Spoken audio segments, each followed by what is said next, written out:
We approached the Kaufmans' celebrated home on a wide footpath leading to Bear Run. As you approach the house, the sound of flowing water rises until it envelops you. That sound is everywhere throughout the home. The foundation rests on a large bedrock outcropping, with the house cantilevering over the stream and in every other direction too, mimicking the rise and fall of the surrounding land.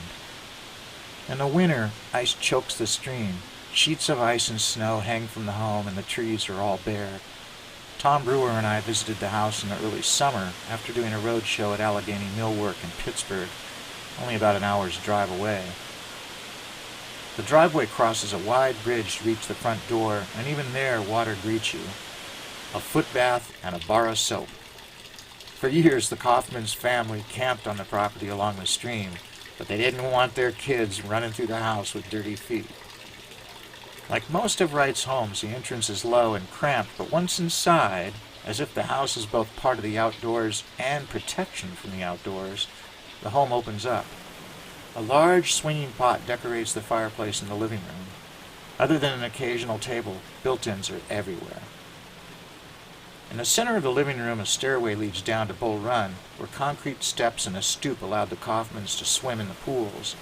Over the stairs, an ingenious skylight pushes back, providing headroom, and allows the Kaufmans to, as Wright put it, live with the waterfall, not just look at it.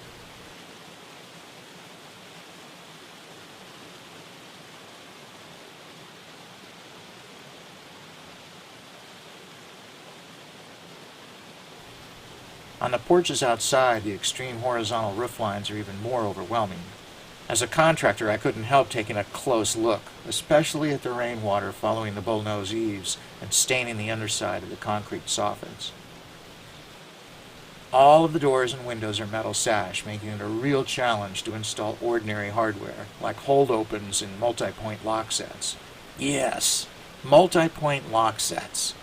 Now's a good time to remember that Wright drew this home in September 1935. But the house looks like it was built yesterday. Except for the stove, even the kitchen has a modern feel. And that stove would fit perfectly in any retro home today. A double-acting door separates the kitchen from the house. I'd like to get my hands on the guy who put that wooden block down there to stop the door from hitting the stone. Obviously, that block split the wooden plate covering the hardware. Nearly all the other doors are swung on sauce hinges. I figured everyone would want to know that. These post-free window corners are another signature of the architect, who said he wanted to build without order, without posts, without beams. I'm not convinced that Wright thought of everything. The scoops in this desk, and others throughout the home, made me wonder about on-site solutions, but the details in the finish would be impressive for any high-end home built today. And there aren't many details that Wright left to chance. From bed frames to light fixtures, he designed everything. I think he had a hand on the paper holders too. Edgar Kaufman Jr. lived upstairs above the main house in a smart bachelor pad. The bullnose concrete walls remind me of a story my cousin told me about an architect who said that stucco was waterproof. Well, it's not, and neither's concrete, unless it's sealed with a waterproofing material. As any experienced builder might expect, since 1936, when the home was completed, a host of different waterproofing paints and products have been applied to the concrete finish of FallingWater.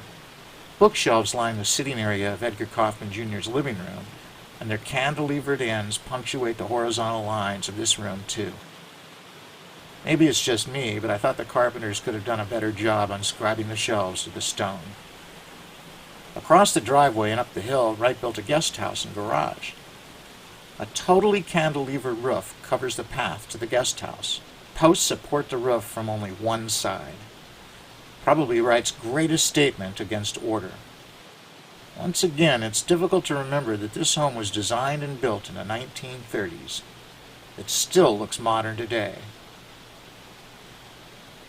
Well, you got my point.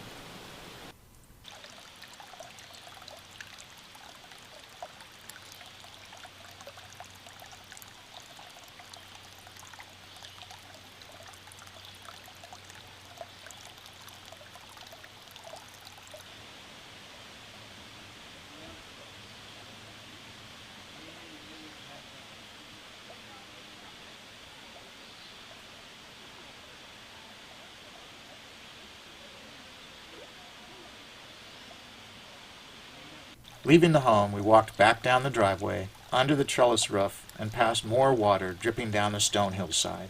I couldn't resist one last look at the house from across Bear Run before heading back on the wooden path to the parking area. You probably noticed too.